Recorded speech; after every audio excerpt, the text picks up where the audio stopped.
Hello and welcome to the Learn and Work Smarter podcast. This is episode 124. I'm Katie Azevedo. Today's episode is definitely for our students and our working professionals because today we're talking about deadlines, and that is something that all of us have no matter what stage we're in.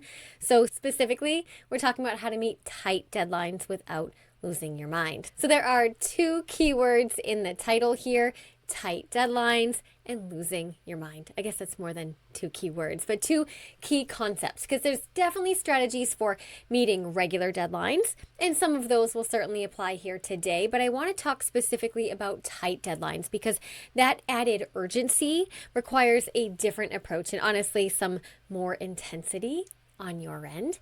And then the second part is losing your mind, because we don't want any of that here. The whole point of this show is to teach ways to learn and work smarter, to implement systems that enable us to do that, to give you the mindset and the strategies to be able to tweak your systems, to assess when they're working, to assess when they're not working, and to make the necessary adjustments in those scenarios. And the goal is always to do all of that without losing our minds. If you are watching this show on YouTube, I would love if you subscribed, left a comment below the video, maybe let me know your thoughts, your questions, your feedback, or just say hi.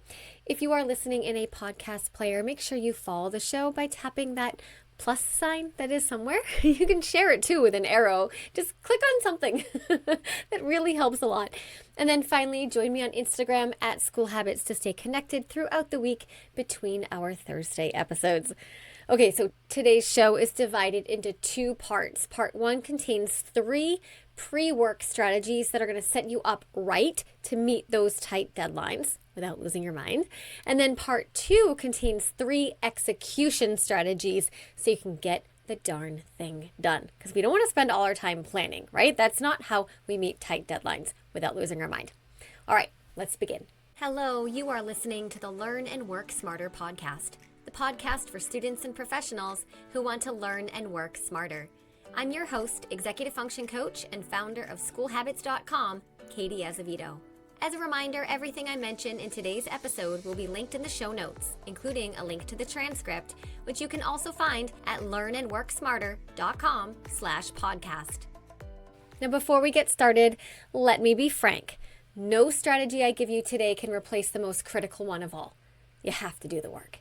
If you have a tight deadline, whether it's due to procrastination, no judgment, or maybe something that is beyond your control that happens, like a teacher or a professor just out of nowhere gave you something to do, you have to start immediately.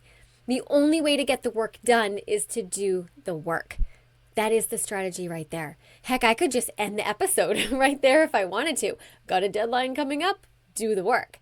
No more planning, no more procrast-a-planning, no more woe is me, I am so overwhelmed. Yes, overwhelmed is normal, but we've got to do the work, overwhelmed or not. I mean, you can choose not to, but then we're not meeting that deadline, right? And that is a whole different journey. Now, that TED Talk is out of the way, so let's get into part 1, which is 3 pre-work strategies. Strategy number 1 is to define the deliverable with precision. So in other words, we want to get totally clear on what exactly you're turning in on that tight deadline. It's not enough to say a presentation or a report or an essay. If you're a student, is there a rubric? How many sources do you need? How many pages does it have to be? If it's a presentation for work, like what data are you supposed to report on? Who's the audience? What's it supposed to look like? I can't tell you how many times I've sat with a student who's freaking out about an essay due the next day. Maybe it's an essay they haven't even started, and they have no idea how long it's supposed to be. They don't even know what the prompt is. They don't know anything about it. They were just too scared to even click on the assignment itself. That is the worst approach ever. Clarity kills procrastination. Remember that. When we have total clarity about what the heck it's due in the first place, then we can get started. It's usually not as bad as we imagine it to be. Pre-work strategy number 2 is to figure out when you're going to do the work. I can't emphasize enough how critical this is. The work cannot happen if you don't know when you're going to do it. Not generally when, but specifically what day and what time. You've heard me talk about this on the show before, but this is all about making time visible. Time is not a feeling. Like, I think I'll have time on Wednesday. I feel like Thursday might work. That's nonsense. Time is math. It is numbers. It is real. It can be measured, counted, and calculated. And so if you're a student, this means looking at your calendar, seeing what's open, and scheduling the work to happen. If you're not currently set up in a calendar system, do that. I teach you the best approach for managing time and calendars inside School Habits University, but to get started, you can use the free weekly planner that I have for you guys, linked in the show notes and in the description box. It is perfect for this exact purpose. And what you're doing is you're saying, okay, I am in school for these 3 hours, or I'm at work for these hours. These are my commitments after school. These are my commitments after work. Those are the times that are unavailable for me to work on this project. Okay, so what is open? And you find the pockets. And we are being realistic about our commute time too. So many people forget this, because sometimes I'll work with, kids and professionals too, who say like, oh, I can do that after work, or I can do that after school, or I can do that after my game. And they're not accounting for the fact that they have a 45-minute commute, or maybe it's an away game, and driving to and from places takes very real time. And that's time you have to subtract from the time you were planning to do your work. Right? And it might be that when you make time visible like this, you realize that you were planning to work on a project on Thursday, but on Thursday you literally only have 23 minutes in the entire day. Okay, well that means that you have to start on Wednesday. And maybe you weren't planning to start on Wednesday because you like Wednesday to be like more of a chill day. Yeah, well that's not going to work when you have a tight deadline to meet. That's not going to work in a situation like this. Now, where people lose their minds is when they don't plan and they don't realize that Thursday is off the table. So they didn't utilize Wednesday, and now it's Thursday night and they're freaking out, realizing that the thing is due on Friday, and they're kicking themselves thinking like, oh my gosh, I should have started that on Wednesday. Correct. But you only would have known that if you had taken this first step of figuring out when you're going to do the work. All right, the third step, so the final step of the part one pre-work strategies, is to adjust expectations based on reality. Now, to be honest, this isn't something we can do if we don't do step 1 and step 2. So step 1 was to get total clarity on what the heck we're even doing. And then step 2 is to figure out the reality of our time constraints so we know when we're doing this thing.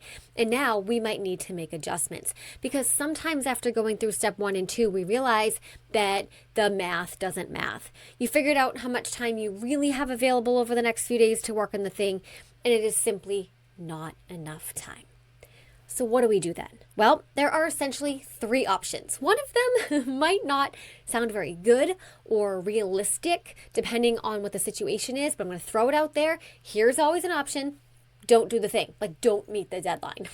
But I am assuming that, the premise of this episode is that if you have a fast approaching deadline and the deadline is kind of non-negotiable, that you can't just not do the thing. Like you're going to lose your job, or you're going to get a bad grade or whatever if you don't do the thing, right? So that's probably not the most realistic option for everybody. So what else can we do?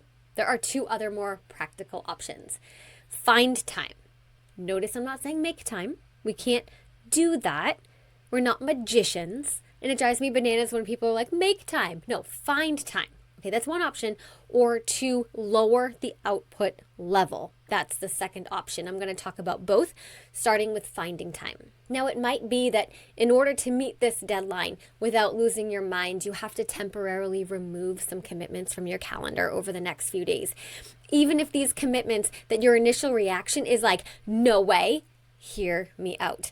I have worked with so many student athletes. I'm using student athletes as an example on purpose because die hard, you can't miss a practice, you can't miss a game, right? And during finals time, for example, when they have papers due and exams and all that, even these die hard student athletes sometimes have to not go to practice in order to find time to work on whatever's due. Yeah, in some cases that means, you miss a practice the day before a game, you can't play in the game. But these are priorities that students have to determine for themselves. If you're a working professional, it might mean that you don't go to the committee meeting you agreed to that week. You don't go to the spin class you wanted to go to. You ask someone else to drive your kids to practice for a few days in a row. I'm not suggesting that we all become workaholics, but I'm suggesting that if we have a tight deadline, you have to meet. And if you don't have enough time in your day or in your week to meet that deadline, your options are don't meet the deadline or find the time. And this is how we find the time. Does it sometimes hurt? Yeah, sometimes, but it's temporary.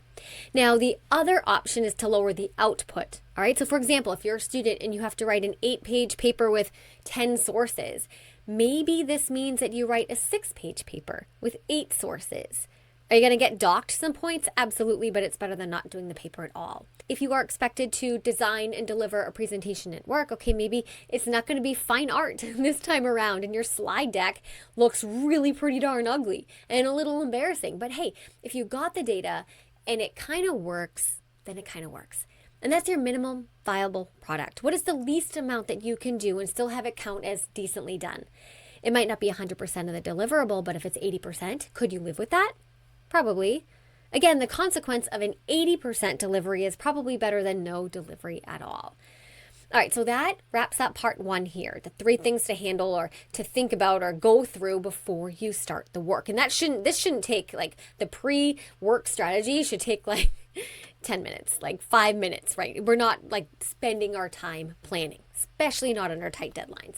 So just to recap, it's 1, get total clarity on the deliverable. So figure out what the heck you're doing. Number 2 is to figure out when you're doing it. And then number 3, adjust your expectations or your calendar if needed to make it happen. But now we have to shift into actually doing the work, because all of the planning doesn't mean diddly squat if we don't put our hands on the keyboard, our butts in our seats, or boots on the ground, or bodies in the truck, or however you want to say it, okay? So now that is what we're going to cover here in part 2. And the very first step is to set up and start immediately. You've done your prep. I've given you 3 steps for prep. There should be no more preparation than that. Sometimes, like, mega preparation is a fancy form of procrastination. We call that procrast-a-planning. I mean, who's we? Who we call that? I don't know. I've heard it be called that, and I think it works. And we tell ourselves, like, oh, I'm just gearing up. I'm just doing my due diligence. No, not when we have a tight deadline to meet. These things have to be a little bit different.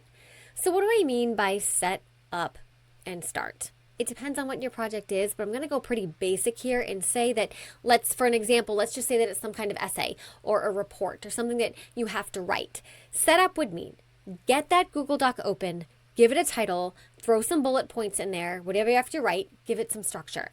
If it's an essay, drop the prompt in there, slam a thesis at the top, stop plopping some bullet points in there. If it's a presentation, just maybe open up like a slide deck and create a bunch of slides, right? Just like duplicate each one, no design, put placeholder texts on each one, telling you at least what the content of each slide is going to be.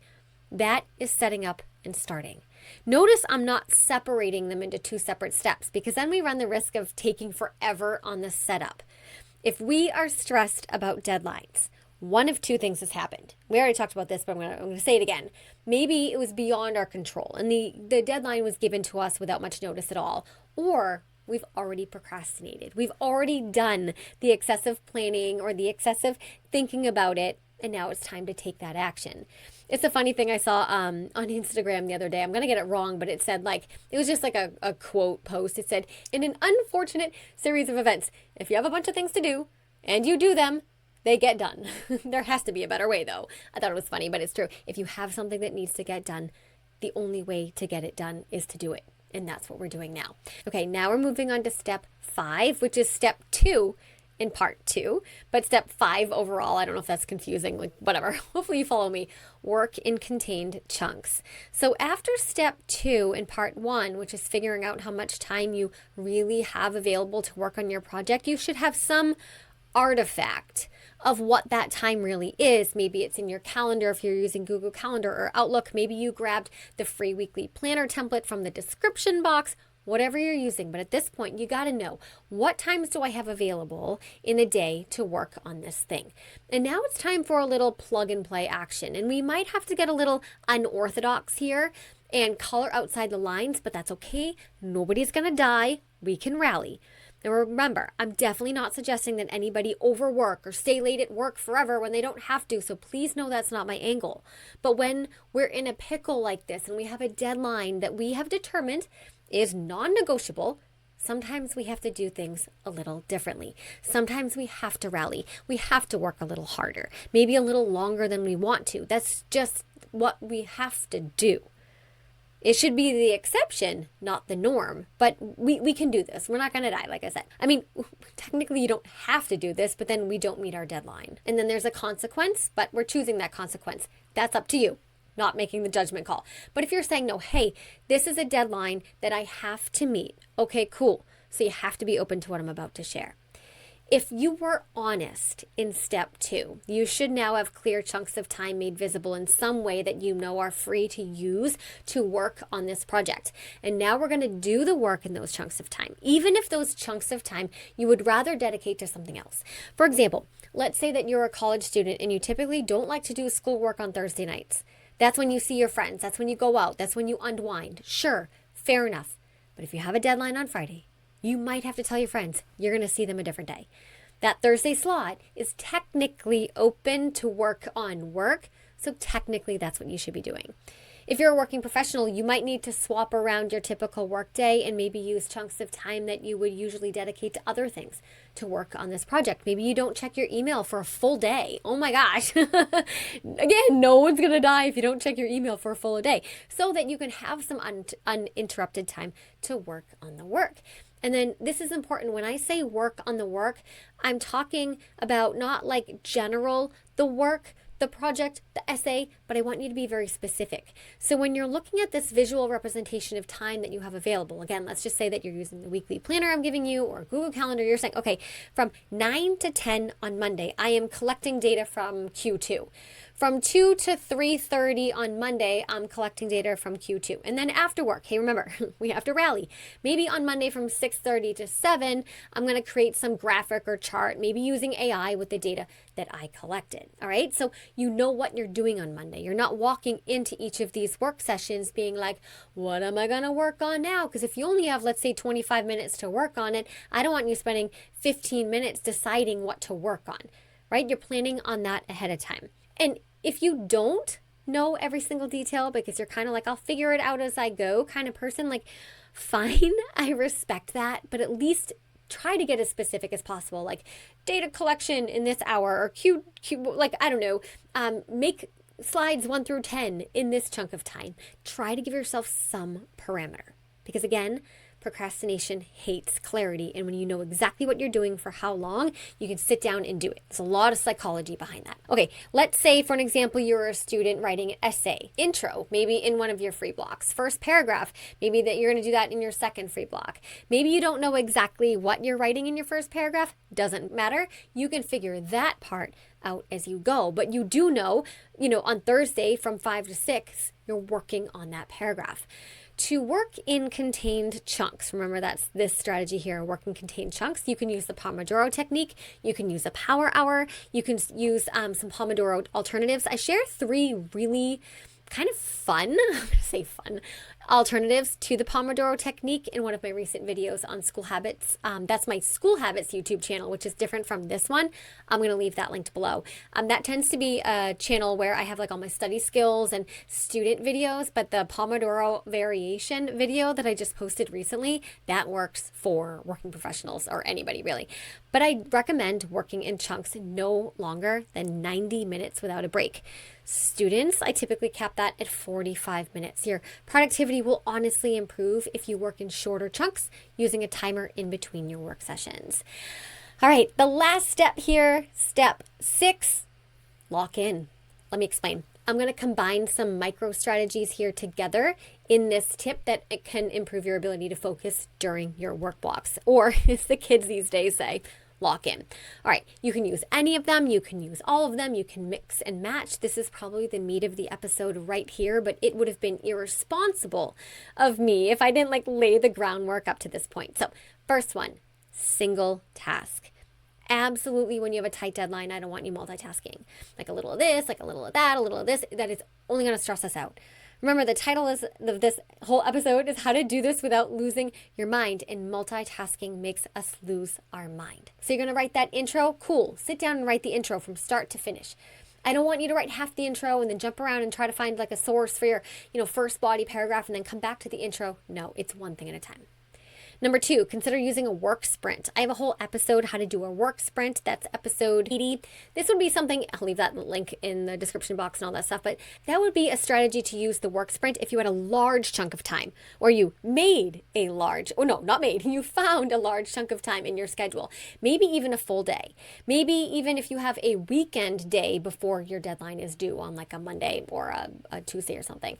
I won't get into all the details about work sprints here because I literally have have that entire episode outlining it all. Again, it's episode 80. If that sounds alluring to you, it's one of my favorite strategies. Listen to that episode when you're done here. The next one, tell people what you're doing. You don't have to walk around your office and tell your colleagues like, hey, I'm working on this thing. But what you do is that you tell them you're unavailable. You say, hey, if you need me, try to catch me before 1 o'clock because I'm going to be doing something from 1 to 4. You could block out your work time in your calendar so it looks like it's a meeting. If you have one of those shared calendars with your office, like where everybody can see whatever, they drive me insane. Everyone can see what everybody's doing, right? Block it off so that they know you're unavailable. You don't have to say like what it is. You could just call it a meeting because it's a meeting with yourself, whatever. If you're a student, this could apply to you too. If someone's like, hey, want to go out on Thursday? You say, hey, I do, but I'm not going to. Or if you know that they're going to ask you to go out on Thursday and it's Monday, you can say, hey guys, I'm not going to be going out with you on Thursday. Right? So you don't have to deal with it when they ask you on Thursday and your impulse control's a little low because it's the end of the week and you're like, screw it, I'll just go out. No, you tell them ahead of time. Don't even ask me. Right? Or you could tell them, hey, I'm working on a project on Wednesday from 4 to 7, just so you know I'm going to be MIA for a little bit. If you're doing any of this work at home, you close your door, you tell your family, you tell your dorm mates. You can't exile your dorm mates, so maybe you have to be the one to leave and go to the library. Same thing with your family. You can't tell your family not to like be in their own home, but maybe you have to go somewhere. Okay, if it makes sense for your situation, give people the heads up that you're going to be unavailable so that you don't have to answer to people or let people know in the middle of your work. Like, oh, hey, sorry, I'm working on something. We want to handle that in advance. All right, another micro strategy, put the phone away. I am so dead serious. This isn't a joke at this point. Our phones are literally the most distracting things in our entire universe, in the entire world. Out of everything that exists, the phones are the most distracting thing. And if you're in a situation where you're stressed and you're trying not to lose your mind and you're trying to meet a deadline and turn something in on time and you have that deadline coming up, why on earth would you have the most distracting thing in the entire world anywhere near you? I don't want it upside down on the desk in front of you. I don't want it within your eyesight. Turn the darn thing off. Like, power that baby down so you're not even tempted to bop it to check the time, which is going to alert you to the 27,000 notifications you probably have on there. That whole I'm not distracted by my phone story is nonsense. Dude, like, I'm distracted by my phone and I know better. And I do have some ungodly amount of discipline, and even my phone is distracting to me. Put it away. If you're doing your work on your computer and you know there's things on your computer that distract you, figure out how to prevent yourself from using those tabs. Like, maybe if you're a student and you keep getting distracted by YouTube on the computer, sign out of YouTube so you're not tempted to open a tab and like, boom, it's right there, or go incognito. Make it difficult for yourself. Or if you're like, oh, well, the password is saved, change the dang password just for this intense work session or just until you meet this deadline. Like, there are so many things that we can do to set ourselves up for success, to reduce the distractions, but like, people don't do them and then they complain that they're stressed and overwhelmed and can't focus. Blows my mind. What drives me bananas is when I see people saying how hard it is to get stuff done and they have so much work and it is so hard and they're so stressed, but they're doing nothing to prevent the distractions. Like, internal distractions are hard enough, especially if you're someone who has ADHD, right? Like, you have enough to deal with inside your own head. We've got to get these external distraction sources away from us. Okay, and final micro tool is prime your physical condition. So if you're sitting down for a 2-hour work session, or like 90, I just contradicted myself. I'm like, don't work for more than 90 minutes. Okay, a 90-minute work session.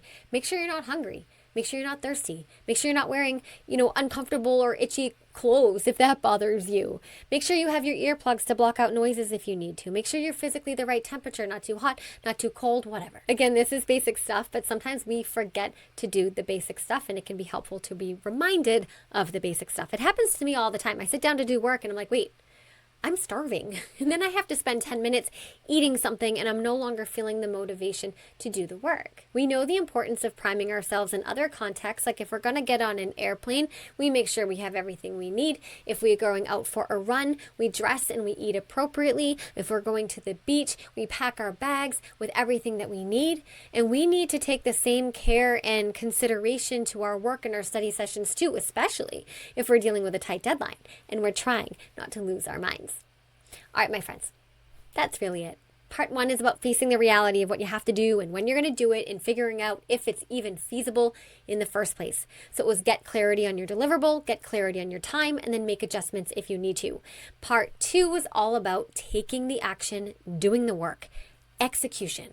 So the first strategy of part 2, so technically step 4 of the whole thing, whatever, was to set up and start immediately. This is combined into one step so that we can contain the procrast-a-planning tendency. Step 5, or step 2 in part 2, was to work in contained chunks, using the time that you identified and trying to specify to the best that you can what you're going to be doing in each chunk of time before you sit down to do it. And then step 6 was all the micro strategies to help you lock in. Single tasking, work sprints, telling people that you're unavailable, putting your phone away, setting up your physical environment, internal and external, to support your optimal performance. And I know some of you listening to this episode may have been hoping for some magic strategy that just decreased the amount of work that you had to do or increased the amount of time that you had available. But that is not how these things work. The only way something gets done is if you do it. And ideally, we do these things over an extended period of time so it doesn't feel urgent and scary and stressful and dramatic. But, life happens, and sometimes these deadlines come up out of nowhere, or again, maybe due to some mismanagement on our own, no judgment. But even in these cases, the only strategy to get this stuff done is to do the thing. There's no magic here. There's no hack. There's just action. And I think everyone listening is honestly smart enough to know that. Again, that the only way to get something done that you have to do is to do it. All right, hopefully these strategies reminded you of the basics of the importance of just taking a little time to prepare by facing reality and then sitting down and doing the dang thing. I appreciate each and every one of you. Keep showing up, keep doing the hard work, keep asking the hard questions, and never stop learning.